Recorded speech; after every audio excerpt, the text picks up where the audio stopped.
everybody. It's the Good Doctors here on Monday, October 19th for a joint Good Doctors Diagnose.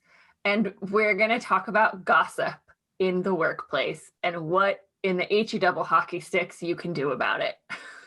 So first of all, the majority of human beings love gossip. Correct. Raise your hand. Even if they don't love malicious gossip, even if they don't love bullying gossip, most people like to be in the know on some level. And they like to then pass that information on because being in the know is having power. Mm-hmm. In workplaces especially, people who don't feel like they have power will thrive on gossip. It is the small town principle. Everybody knows everybody. And that's not super different than a work environment. And when you don't have leverage or position, or when you are unhappy with how the culture is operating, you use power, the power that you can wield or leverage. And for most people, that is gossip. Correct. So the idea of eliminating gossip, I will just be super honest, is a human pipe dream. What you can do is a couple things. Make sure that gossip doesn't tip into harassment. Mm-hmm. And also just make sure that that everybody understands you don't tolerate it. So, because then what you'll get is that like people will kind of settle into that like benign gossip of just like, yeah, like make sure you grab that person because I know they wanted pizza too when you order lunch. Right. Which you want because that's community information sharing. Right. What you don't want is, oh my God, did you hear that so-and-so slept with so-and-so last weekend? That's gossip. Mm-hmm. We have information sharing, goes to gossip, goes to harassment. Not the path we want to go down. First one, healthy for building community. Second two, detrimental. Detrimental. So from a boss perspective, how can you do this? Couple tips. Mm-hmm. Un tip. Find out where it's coming from. Find the source.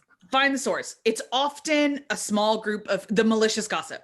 It's often the same small group of people, whether they are in their own division or their own office. They are usually in that space unsupervised in some way by somebody who is a higher up, or they are going to places like the bathroom or the break room, but it's still the same people. So figure that out. The storage room was a great one for me when Storage room's a great one in retail, for sure. Yeah. Oh, I have to go to the storage room. Will you help me carry something? Yeah. Yes. The people that are in charge of those spaces, if it's a space like a lab or a customer service department, make it clear that you as a company believe that part of their leadership is not tolerating that, and that you expect them to police that on a certain level. Also, give them the language for how to make it stop. Don't just say, listen, you got to cut the gossip. Give them a script. Help them talk it out. Help them understand the difference between information sharing and gossip and harassment. Harassment needs a written policy. I'm not sure gossip does because that's just one of those things that's a little fuzzy. But you need to be clear as to when you think gossip tips into harassment. That's for sure. And that policy needs to be written and enforced. But for gossip, find the source. Yeah. Now, what happens if the gossip is not about the coworkers, because that's never tolerated, but the gossip's about the company? Yeah, and we've seen this a lot in our work, and it's so damaging for a company culture and for a sense of engagement and community. And this happens when there's a lack of transparency or a lack of openness and honesty from leadership and managers. And we're not saying, and we never have said, that you need to tell your people everything. Please don't. It will overwhelm them. It's not what you're paying them for. But they hear things, they see things, they are, witnessing things all around the office. And especially if you're going through a period of change in ownership, or you're changing massive policies, or you're going to look for a new building, like whatever. If it's going to be some sort of disruptive change to the way things are normally done, communicate as much as you can about it, because somebody will overhear a phone call, and that's all it takes to be like, well, did you hear this is happening? Did you hear so-and-so is getting fired, or this is getting restructured, or XYZ?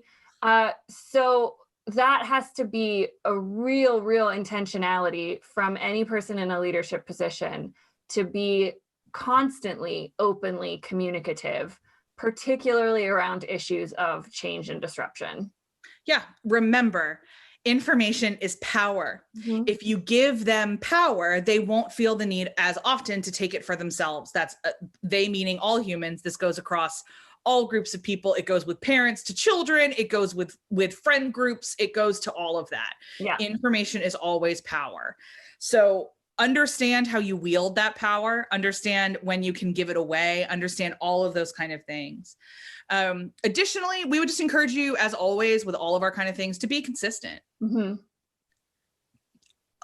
I don't care if you really love gossip about this one particular person because you can't stand them. You as an owner or a leader or a manager or whatever can never love gossip. Yeah. You can never love it. Also, let me just be really quick. Reporting problems to your supervisor isn't gossip. Right. Reporting concerns to the ownership or the management isn't gossip. What we're talking about is different. And in that way, just be consistent in how you handle it and talk about it. We had an issue recently in our parent company where there was some gossip being spread about a particular employee. And my brother decided to hold an all company meeting that day.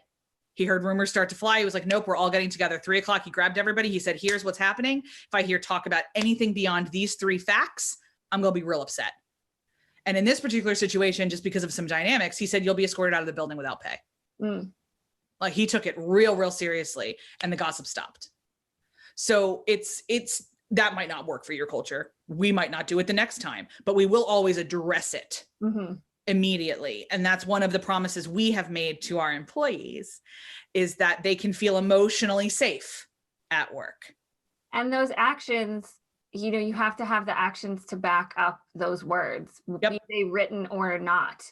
But if you are communicating practices and the way you are going to treat people in these situations, and you don't back that up, that will continue to destabilize your organizational culture as well.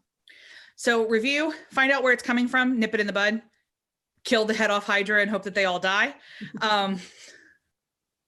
Make it clear what you consider gossip and what you consider information, and what you consider harassment. Make clear those things and be consistent. That's right. That's what we've got for you. So hopefully this will be helpful for anyone watching this who's experiencing gossip in the workplace, which is all of us. Which is literally everybody. We are our own workplace and we experience gossip. So like all the time. All the time. So we leave you with those thoughts. We'll see you again on Wednesday for our next GDD. Take care, everybody. Bye.